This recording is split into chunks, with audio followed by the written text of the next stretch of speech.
Hey, are you ready to grow your business? You have checked out the #1 resource for business leaders, entrepreneurs, startup founders, and managers. And we're going to teach you how to grow and scale your business with real actionable steps. There's no fluff in this podcast. It's just good advice. Check out this episode. If you're a first-time listener, make sure you subscribe to the podcast. And if you enjoy this episode, leave us a 5-star review. Today's episode, we're talking about one of the most important things for your business. It's understanding and embracing the power of niche. We'll be talking about identifying your target market and why it's so important to drive the revenue of your business. Stay tuned. Here comes your good advice.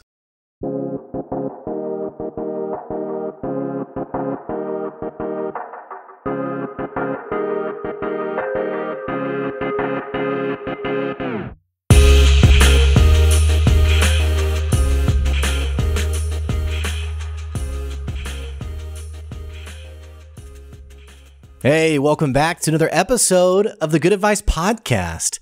Hey, thanks for listening today. I really appreciate it. You could be doing any sorts of things. You could be listening to any other podcast, but you've chosen to join me here on my show, and I really appreciate that.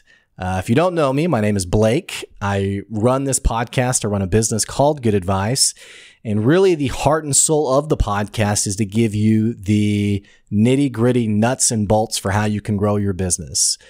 I like to say there's no fluff on the podcast. There's just good advice. And I hope to bring that to you today. That's really what I envisioned when I started the podcast was whenever I first started my business, I was like, man, there is so much fluff out there. Like there's so much noise.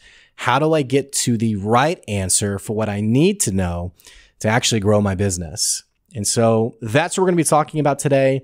Today, we're going to be talking about something that it's come about from a multitude of conversations that I've been having, not just with, I have all sorts of conversations with people, and it's not just like customers, but in the business world and the entrepreneurship world, you're often having conversations about business, about entrepreneurship to a multitude of people on a daily basis. You have a relative who starts a business and they want to pick your brain, or you have a friend who, maybe their business is struggling and they're like, hey, don't you do business? Can you tell me what you think about this? So you're having all sorts of conversations constantly. And normally what ends up happening is I have enough conversations with someone on a topic that I decide, you know what, this just needs to be its own podcast episode. And so I get on the microphone, I hit record, and here we are. And so today I want to talk about something that is so basic to running a business. And yet I've learned that even the most basic of concepts can be hard for us to implement for a number of reasons. I think that sometimes we make business more complicated than it needs to be. I think this is especially true in leadership, where we like to say that leadership is really complicated and difficult. And in some ways that's true. I mean, people are complicated, so naturally leadership can also be a bit complicated. But at the end of the day, taking care of your people, treating someone with dignity, treating someone with value, these are not hard to understand concepts. Like I don't have to mentally go to a new level to understand how to take care of my people and be a good boss. The same thing is true in business, even though so many of us go on to start businesses that ultimately will fail. And there's a number of reasons for that. And naturally, everyone listening to this podcast, we're probably all thinking the same thing, which is, well, geez, I don't want my business to fail. I don't want my business to be the one to be part of the statistic. And so we're talking about a concept today that it is powerful in its own right. And if you haven't fully internalized this, there's opportunity here for you to really grow your business. I want to talk about a basic concept, a starting concept that is simply described as understanding the power of niche. Understanding the power of niche in your market, for your business. It's understanding ultimately who you sell to. If you were going to describe that buyer or that user of your service, what would they look like? How would they act? Where would they be in their life? Like what phase of their life are they in? Are they a new parent? Are they a new parent? Are they retiring? Are they just starting out in their career? Where are they in their phase of life? And ultimately, understanding the power of niche is understanding exactly to a T who is the person that you're eventually going to sell to. And this is something that I think we all understand. We all have an idea in our mind of, I understand that I have to have a buyer. I have to have someone who will want to use my service, because ideally we all got into business because we felt like there was a problem that our service or our product could solve. Well, what ends up happening though, oftentimes in business, is we get 6 months, we get 9 months, we get even a couple of years into our business, and really, we've never really hit the pause button to think about who is that buyer of my product. I know for me personally, it has been a strange journey of thinking I know who that buyer is and then realizing it's someone else different entirely. And this isn't uncommon in business. A lot of times you start out with a product in mind, with a buyer in mind, and you realize that it actually wasn't that segmented audience that you really thought was going to be interested in it. It was actually someone else entirely. I had a guy on the podcast who they sold, it was some kind of like meeting planner product. Like it helps your meetings go more efficiently. And there was this little side product of it that basically, it was kind of like Evernote, like it helps you take notes more efficiently. Though he'd probably be frustrated that I'm describing his product with the competitor. And all this to say, his buyers ended up being people who really liked the note-taking aspect of his product. And that then became his niche. It was no longer people who wanted more efficient meetings, so to speak, but people who, while in their meetings, wanted a better way to take notes and turn those notes into actionables for the team after the meeting. Because many of us have probably been in that meeting where we walk away and we're like, okay, what are we supposed to be doing now? Like, what's the next step? I have no idea.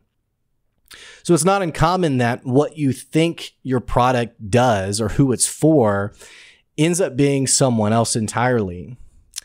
But for me personally, I think what was a challenge for me whenever I started my business was, in my mind, I knew that I solved a problem, but I had served so many different types of people that it was hard for me to drill down on what were the commonalities across all those different customers. Because I had customers, and I even ran into this with like marketing agencies, where I'd have like a marketing person say, all right, so what industry do you work with? And I'd say, well, all of them. I'm like, okay, well, like what level? Are you working with CEOs? You working with founders, HR, sales? And I was like, well, all of them. And they're like, okay. So you work with everyone in every different industry. What size company? Is this a single founder? Is this like a corporation? And I was like, yes, yes, all of those. Like, okay, from like 100,000 in revenue up to like 100 million in revenue. I was like, yes. And I remember one marketer, you could see it on her face, was kind of like, okay, so almost every business that's not like a Fortune 500 company. And I was like, ooh, actually, I have worked with Fortune 500s. I have had them as clients, so we should include them as well. And it was kind of like, okay, so you basically help everyone who is related to business in any way whatsoever. And I was like, yeah, that's me. That's what I do. Sure. And so this poor marketer, went to work trying to sell my services and got a lot of nothing back. And I remember thinking at the time, like, are you just not a good marketer? Are you just, are you just not good at what you do? And we eventually parted ways. Really, probably no fault of her own. I put her up against an impossible solution, right? And as I started looking for new marketers, I got on the phone with one guy who he said, okay, so tell me about your product. As I started to describe it, some of my consulting services that I did. And he said, okay, so tell me about your buyers. And I don't want to hear about the buyers you've had like ever, but tell me about the buyers you've had in the last 6 months. And I was like, oh, okay, well, and so I started like thinking through that question of like, okay, I've had this kind of customer, I've had that kind of customer. And He said, okay, it sounds to me like you don't really have an offer.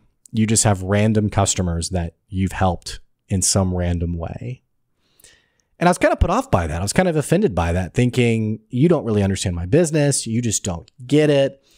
This, by the way, is something we commonly do whenever we get feedback about our product, is rather than leaning in and realizing that we're selling something that is broken, we get defensive. We say, you weren't our customer anyway. You just didn't get it. You just didn't understand it. Rather than recognizing that what I'm trying to sell is really ineffective. It really doesn't do what I think it does. That's a whole separate conversation on why feedback is so valuable.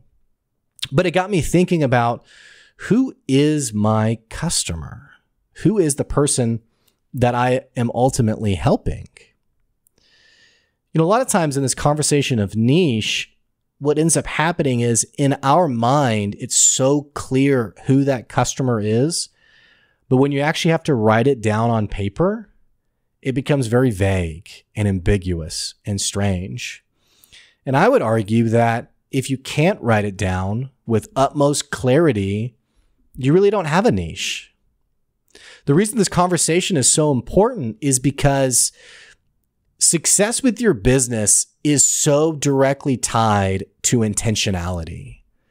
It's resisting the temptation to fill your day with busy work. I wake up, what's the first email that comes in? What's the first thing I need to respond to? What's the first thing on my task list I need to do? And it's about being intentional and strategic on how am I going to approach my day? How am I going to approach my business? So the power of niche is understanding that I'm actually being incredibly calculated on who I'm going to sell to. Who is that person really? And defining it in as specific a way as possible. It's essentially, writing the playbook for who you're going to go after in terms of your next sale. I think sometimes the reason this is so challenging for us is because we don't like especially as like entrepreneurs, a lot of times we've come from like a corporate lifestyle. We love the idea of, making our own hours. There's an inherent creativity to it. There's this sense of, I'm free. And so to now put these constraints on who you sell to can feel like you are pigeonholing yourself. It can feel like you are imprisoning yourself to, I have to sell to that person. I think being a successful business owner is coming to terms with understanding that you can be incredibly intentional and yet not be any less creative or free-willed or free-spirited or what have you when it comes to doing your work. But so what happens is, because many of us don't want to be pigeonholed, whenever someone asks if we can like serve a certain kind of customer, we're like, oh yeah, I can help that person. And then they bring up an entirely different demographic. What about this kind of customer? Oh yeah, I can do that too. Or it kind of reminds me of, I was part of this initiative for local nonprofits, and the business I was representing, we were bringing like the leadership aspect to this program, and everyone who was there was all there for a very specific reason, to offer their expertise to help our local nonprofits be more successful. But what I noticed was that like the financial people were also suddenly experts in leadership, and like the fundraising people were also suddenly experts in infrastructure. And it was like this really weird cross-contamination of like, now everyone is suddenly an expert, because there's this excitement that comes with knowing that you can be all things to all people. I think sometimes as an entrepreneur, it's hard sometimes to have that inherent confidence and belief in yourself. And so there's this temptation to say yes to everything, because it's almost like this validation of credibility, where now by being able to do all those things, I'm more of a valid business owner than if I could only do one thing really well. Well, what the data would tell us is that doing that one thing really well actually does more for our business in terms of brand, in terms of results, in terms of how people think about us and identify us and recognize our work. Doing that one thing really well does more for our business than being the, mother goose of, everyone bring me your problems and I'll just take them under my wing. I don't know if that analogy works, but I wanted to go with it. So having said that, it's not bad to pigeonhole yourself under a very specific problem you solve and a very specific demographic you work with. I mean, ideally, you got into business because you had a specific problem that you solved. Who do you solve it for? Who do you fix that problem for? That is your ideal niche. But instead, what happens is, not only are we trying to resist being pigeonholed, but also we get into this habit of thinking that being specific is bad. And so we go very wide, we go very generic. So the way I've heard this described is I was at an event where somebody was pitching their services and they said, my perfect customer are men and women who use the internet. And I thought, okay, that is 6 billion people, 6 billion plus. There's no way that your ideal customer is 6 billion people. Or I had someone else at another event who said, my perfect customer are people you know. Okay. And I remember hearing him say that, and I kind of looked around. I was like, well, I mean, I know a handful of people, everyone here knows a handful of people. Just anyone we know is your buyer, right? Or I've heard it described as, or another example I've heard given is, actually, I ran into this. Now that I'm thinking about this, I ran into this. Whenever I first started my business, I decided, you know what? My niche is going to be people who are just now starting their business for the first time, and they want advice, they want perspective, what have you. And in my mind, I had the niche very clear, and maybe it was, but what ended up happening was it was a niche that was not sustainable for the business. And so here's what happened was I got on a phone with a guy out of the small town out of Detroit, and he wanted to start a business that did in-home fitness, basically. It's like a traveling fitness person. So he'd come to your house, he'd help you do exercise, what have you. You get it. And so I said, okay, cool. Yeah, I like the idea. So how many people live in your town? And he's like, oh, it's a really small town. It's like maybe 500 people. I mean, podunk. And I was like, wow, yikes, 500 people. Okay. Well, I mean, just how are you planning on getting your customers? And he's like, well, I'm going to put up flyers. I'm going to do like all these like random things.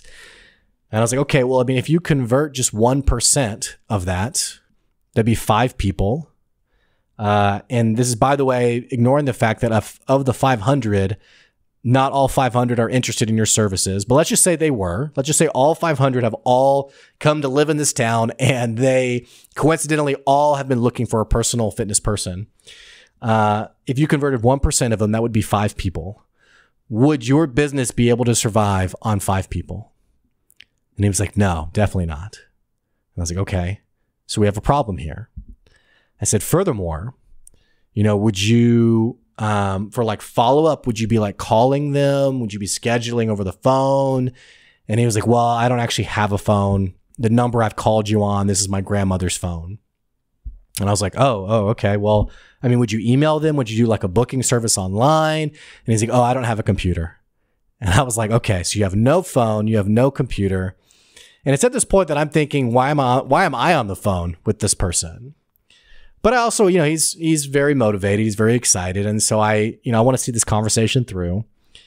And so I say, okay, well, just in terms of like pure statistics, in terms of just the odds of your business surviving, it sounds to me like you're moving to Detroit, because there is absolutely no way you can make it in this tiny town of 500 people with your business. That's just my guess.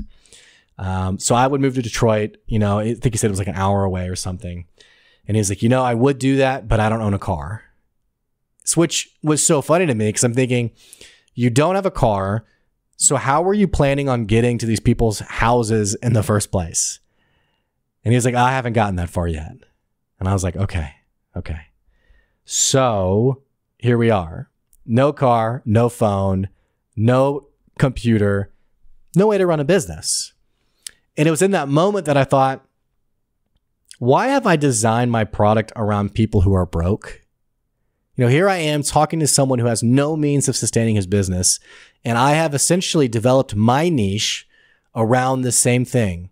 Somebody who, has no income, hasn't validated their product, hasn't done anything, and yet I'm trying to sustain my business on this person. It's insanity. This was in like the first few months of my business, and I remember thinking like, what am I doing with my time? This is nuts. But this is what we do with niche. We make our niche something that is totally unsustainable for our business. There was one guy, I've told the story before, that he sold leather wristbands with rhinestones bedazzled on them. And he said he wasn't finding any customers. And I was like, how many people do you think actually want this? And he's like, I have no idea. And I had no idea either. But I thought, my worry is you have niched down to a market that's essentially non-existent. This all came to a head, this conversation, because I think sometimes when we talk to people, there's this hesitance around, I feel like I'm turning money down in one area. Like if I go after this group of people, now I'm losing business otherwise.